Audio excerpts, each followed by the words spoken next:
ابو بکر صدیق رضی اللہ تعالیٰ عنہ اندر داخل ہو گئے، اور داخل ہوتے ہی انہوں نے جب آواز اونچی سنی آقا علیہ السلام کے ساتھ گفتگو میں، تو وہ والد تھے، وہ لپ کے اپنی صاحبزادی کی طرف پکڑنے کے لیے آقا علیہ السلام کی بارگاہ میں بلند آواز کر رہی ہو۔ آقا علیہ السلام اس پوری کیفیت پہ ناراض نہیں ہوئے، دیکھا نہیں میں نے کس طرح تمہیں بچا لیا اس آدمی سے۔ اب اندازہ کریں کتنا عظیم الشان مظاہرہ ہے آقا علیہ السلام کی سیرت طیبہ کے گوشہ رحمت و شفقت کا، اور ازواج اور اپنی بیوی کے ساتھ حسن سلوک کا، حسن محبت کا، عقل انسانی اس سے بہتر تصور بھی نہیں کر سکتی۔ نعمان بن بشیر رضی اللہ تعالیٰ عنہ روایت کرتے ہیں، فرماتے ہیں کہ سیدنا ابو بکر صدیق رضی اللہ تعالیٰ عنہ آقا علیہ السلام کے در دولت پہ حاضر ہوئے زیارت کے لیے۔ وَيَسْتَأْذِنُ عَلَى النَّبِيِّ جَاءَ ابو بکر رضی اللہ تعالیٰ عنہ يَسْتَأْذِنُ عَلَى النَّبِيِّ صلی اللہ علیہ وآلہ وسلم، آقا علیہ السلام سے دروازے پر آ کے اجازت طلب کی اندر آنے کی، اور اتنے میں جب دروازے پر کھڑے ہوئے فَسَمِعَ عَائِشَةَ وَهِيَ رَافِعَةٌ صَوْتَهَا عَلَى رسول اللہ صلی اللہ علیہ وسلم فَأَذِنَ لَهُ فَدَخَلَ، تو انہوں نے آواز سنی، ام المومنین عائشہ صدیقہ رضی اللہ تعالیٰ عنہ کی آواز اونچی آ رہی تھی، آقا علیہ السلام کے ساتھ وہ گفتگو کر رہی تھی، اور اونچی آواز میں کچھ ناراضگی کے جو لب و لہجہ ہوتا ہے اس لہجے میں ذرا بلند آواز سے گفتگو کر رہی تھی۔ ابو بکر صدیق رضی اللہ تعالیٰ عنہ اندر داخل ہو گئے،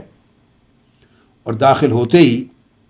انہوں نے جب آواز اونچی سنی آقا علیہ السلام کے ساتھ گفتگو میں، تو وہ والد تھے، وہ لپ کے اپنی صاحبزادی کی طرف پکڑنے کے لیے، اور لپ کے فرمایا یبنۃ ام رومان، اے ام رومان کی بیٹی، اونچا لپ کے اور پکڑ کے اور کہنے لگے کہ تم ترفعین صوتک علی رسول اللہ صلی اللہ علیہ وآلہ وسلم فحال النبی صلی اللہ علیہ وسلم بینہ و بینہ، وہ تیزی سے دوڑے پکڑنے کے لیے جیسے کچھ جھڑکنا چاہتے ہوں کہ آقا علیہ السلام کی بارگاہ میں بلند آواز کر رہی ہو، اے ام رومان کی بیٹی، یہ جرأت تمہیں کیسے ہوئی تاجدار کائنات صلی اللہ علیہ وسلم کی سامنے اونچی آواز کرنے کی؟ جب یہ آگے لپکے تو حدیث پاک میں ہے کہ آقا علیہ السلام سیدنا ابو بکر اور ام المومنین عائشہ صدیقہ رضی اللہ تعالیٰ عنہ دونوں کے درمیان حائل ہو گئے، اب تیزی سے دوڑ کے دونوں کے درمیان آ گئے، اس طرح بچا لیا، سیدنا صدیق اکبر کو لپک کے پکڑنے نہیں دیا، بچا لیا۔ فَأَمْسَكَهُ رسول اللہ صلی اللہ علیہ وآلہ وسلم، آپ نے روک لیا اس کو۔ بعد میں فلما خرج ابو بکر رضی اللہ تعالیٰ عنہ جعل النبی صلی اللہ علیہ وسلم یقول لا الا ترین انی قد حلت بین الرجل و بینک، سبحان اللہ۔ جب وہ باہر چلے گئے تو آقا علیہ السلام فرمانے لگے حضرت عائشہ صدیقہ رضی اللہ تعالیٰ عنہ کہ تم نے دیکھا نہیں کہ میں نے تمہارے اور اس آدمی کے درمیان کس طرح دیوار بن گیا؟ اشارہ اس امر کا تھا اگر میں نہ پکڑتا تو وہ تمہیں پٹائی کر دیتا، کس طرح روک لیا میں نے، تمہیں بچا لیا اس آدمی سے، یعنی ابو بکر صدیق رضی اللہ تعالیٰ عنہ تمہارے والد گرامی سے۔ یہ مزاح میں آقا علیہ السلام اس پوری کیفیت پہ ناراض نہیں ہوئے، خفگی کا، ناراضگی کا، ناگواری طبع کا کوئی اظہار نہیں فرمایا، بلکہ مزاح فرما کے فرمایا کہ دیکھا نہیں میں نے کس طرح تمہیں بچا لیا اس آدمی سے۔ پھر حدیث میں ہے، یہی حدیث کا مضمون جا رہا ہے، ثم جاء ابو بکر فاستأذن علیہ، پھر آقا علیہ السلام رہ گئے، ابو بکر صدیق چلے گئے تھے، تھوڑی دیر کے بعد دوبارہ آئے، پھر اجازت مانگی، اندر داخل ہوئے، تو جب داخل ہوئے تو دیکھا کہ آقا علیہ السلام حضرت عائشہ صدیقہ رضی اللہ تعالیٰ عنہ سے مزاح فرما رہے ہیں، اور دونوں مسکرا رہے ہیں۔ جب حالت مزاح اور مسکراہٹ اور خوشی کا حال دیکھا فقال له ابو بکر رضی اللہ تعالیٰ عنہ یا رسول اللہ اشرکانی فی سلمکما کما اشرکتمانی فی حربکما،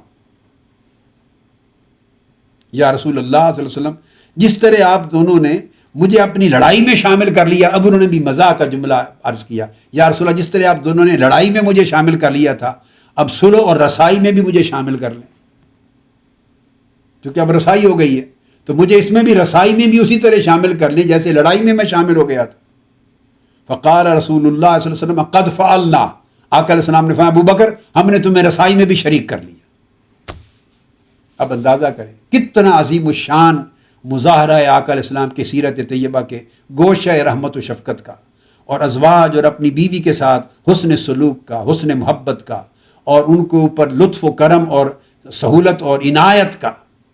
اور ازدواجی زندگی کے لیے کتنے عظیم سبق ملتے ہیں آقا علیہ السلام کے طرز عمل سے، سیرت طیبہ سے۔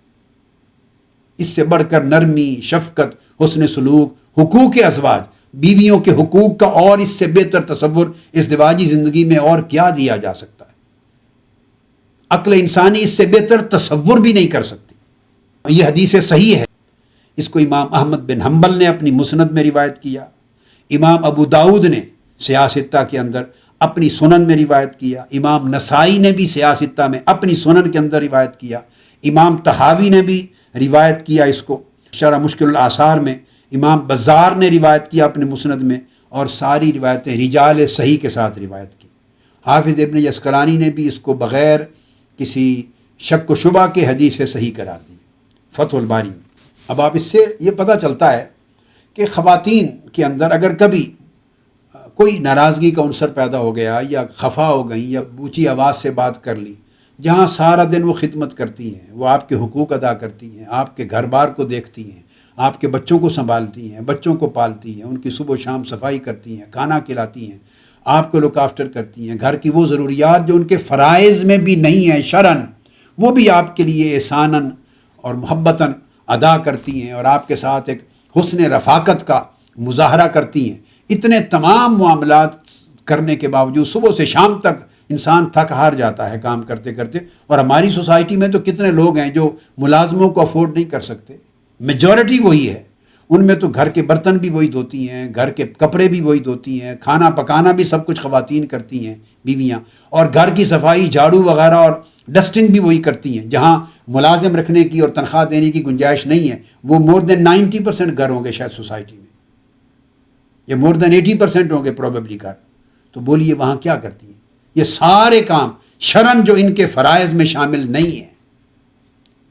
یہ صرف حسن رفاقت کی وجہ سے، حسن ازدواجیت کی وجہ سے وہ کرتی ہیں۔ اتنی بھلائی اور اتنی ساری بھلائیوں کے ساتھ اگر کبھی وہ ناراض ہو گئی، خفا ہو گئی، اونچا بول لیا، اور اس میں بھی مرد اس کے اوپر تھپڑ برسا دے، گالی گلوچ دے دے، یا رد عمل طاقتور ہے زیادہ، پکڑ کے نیچے گرا دے، لڑائی جنگ کر دے، یہ کوئی انسانیت ہے؟ یہ کوئی شرافت ہے؟ اس کو شوہریت کہتے ہیں؟ یہ خلاف اسلام ہے، خلاف سنت نبوی ہے، خلاف سیرت مصطفیٰ ہے صلی اللہ علیہ وسلم، خلاف تعلیمات اسلام ہے، اور خلاف اخلاق ہے، اخلاق انسانی۔ تو پھر وہ برداشت کرنا چاہیے۔ اگر کبھی ایسا ہو جائے تو پھر جہاں اتنی بھلائیاں ہیں وہاں کوئی سختی کی بات ہو گئی وہ بھی برداشت کر لے۔ اتنی بھلائیوں کے ساتھ کوئی ایک برائی آپ سمجھتے ہیں کوئی بات میں ہو گئی، بات چیت میں، تعلق میں، گفتگو میں، تو وہ بھی برداشت کر لے انسان۔ یہ حسن سلوک ہے،